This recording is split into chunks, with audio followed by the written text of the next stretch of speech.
Good morning, New Paltz. My name is Adrian Hernandez. I am accompanied by the wonderful Professor Marc Molomot, who is a music professor here at SUNY New Paltz with a history of opera singing and has performed with the National Symphonic Orchestra of Costa Rica, the Opera Theater of St. Louis, and the Hudson Symphony. Mr. Marc Molomot will be at the upcoming Fall Voice Recital, Tuesday, November 11th, 2025.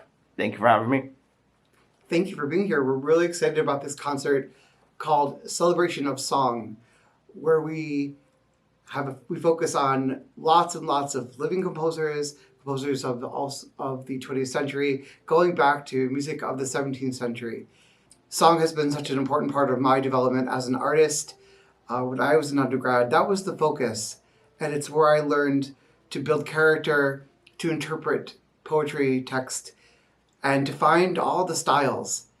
It prepared me for opera, and to this day, singing song is one of my favorite things to do as an artist. I'm running a Kent Smith studio class this semester. Kent has been on sabbatical. He'll be joining us again this spring semester. And I thought, let's focus on song. And this way, all our students can learn from each other, borrow the pieces that interest them, that others are doing, and learn from one another. So another exciting collaboration this semester is with Dr. Alex Pei's studio, his piano studio. 6 of those piano students will be collaborating with 6 of our singers. We're calling it 5 Schubert and a Mozart.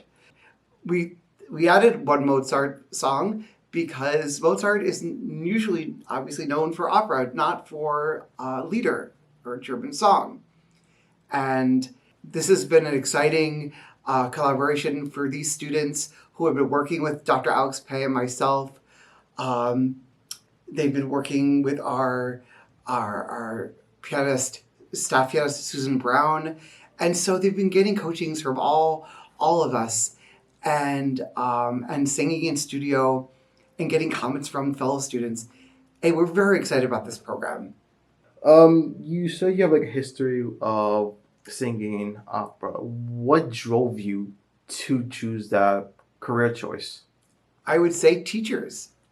My first teacher, her name was Theodora Andreas. I didn't come from a family that listened to opera, but when she discovered my instrument, my tenor voice, she started having me listen to some of the great tenors like U.C. Bierling, Nikolai Gedda, and I was just awoken by this new style. And little by little, I started to pursue it, went to music school and graduate school for opera, and have had a career in singing in opera for the last 30 plus years. You develop an onstage persona. How did that evolve over time, and like what led you creating that persona? I think from one character to the next, trying to create characters that are truthful and always coming from a place of truth. Even if the character doesn't have the best of qualities, it's so important to find what makes that character honest, and they think they're doing the right thing, even if their motivations are not actually that wonderful. But one experience leads to the next. That's why I'm so excited for our students. This is the beginning of their careers in music, and they are building connections with pianists, with each other, and with this repertoire. The upcoming fall voice recital. What can we expect? Well, as I was saying, lots of variety of music, lots of 21st century composers, such as Laurie Lightman, Ricky Ian Gordon, Richard Pearson Thomas, recently deceased William Finn, who died a little over a year ago. Some of his music, a lot of English 20th and 21st century songs. A lot of people think that of the lyric dictions, Italian, German, French, and English, that English would be the easiest to sing. It's not. It's actually the most difficult and has rules. There are rules for lyric English diction, and we talk a lot about that in our studio class. But you'll hear songs of Strauss. You'll hear early music of Henry Purcell, for the 17th century. Of course, lots of Schubert, Aaron Copland, Giuseppe Verdi. Who thinks of Giuseppe Verdi as a song composer? He was also. So you're in for a really big treat with lots and lots of repertoire. And the programming is such that we're going to put a Purcell against a Strauss, against something 21st century. You will be thrown in and out of different periods, which I think is going to be really interesting for the ear. There's a lot of storytelling in opera, whether it's a family, a love interest, or a tragedy. Like, how does opera deliver that storytelling performance? Starts with the libretto and the text to really understand the character and their motivations. One builds relationships on stage. And this is why I'm so interested to actually really delve into song, because it's where we learn these skills of finding style and truth and text and storytelling. Essentially, opera is really musical theater, really, from the different periods of opera. First opera was Monteverdi's Orfeo. There have love is love, and relationships have had the same trials throughout time. So it's we start with truth of character text. Why are we saying what we're saying, the way we're saying it at that particular moment?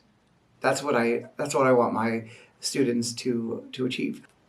What kind of advice do you usually give to students looking to make a career out of this? One has to be in the moment. So right now they're here to study, learn their craft. But the studying never stops. We never stop studying. I am 56 years old. I've been in this career since 1992. And you just have to, once you're in it, you never stop learning. So one experience leads to the next, and you build on experience, and your comfort level on stage gets better and better and better. But there are so many ways to think about voice and performing, coming at many, many different angles: diction, interpretation, technique, so many areas. That's why I'm so excited that in this program we're doing so many different styles. What can we expect from opera moving forward? Like, how is opera constantly evolving? Well, it's what's happening at the Metropolitan Opera right now is very exciting. For the last few years, the Met has opened with a 21st century brand new opera. This is really exciting. This is a sign of the times. We have to honor our living composers. We have to give voice to these composers. My nephew is a young composer. He's a senior at Yale University in composition, and I am rooting him on, and hopefully he will write operas and lots of song repertoire as he continues to grow and prosper. I am very hopeful. I mean, in a time where we can feel very discouraged about the world, the arts has always lifted us, and I hope it will lift all of you. Please join us for a celebration of song, Studley Hall, November 11th. We'll see you there.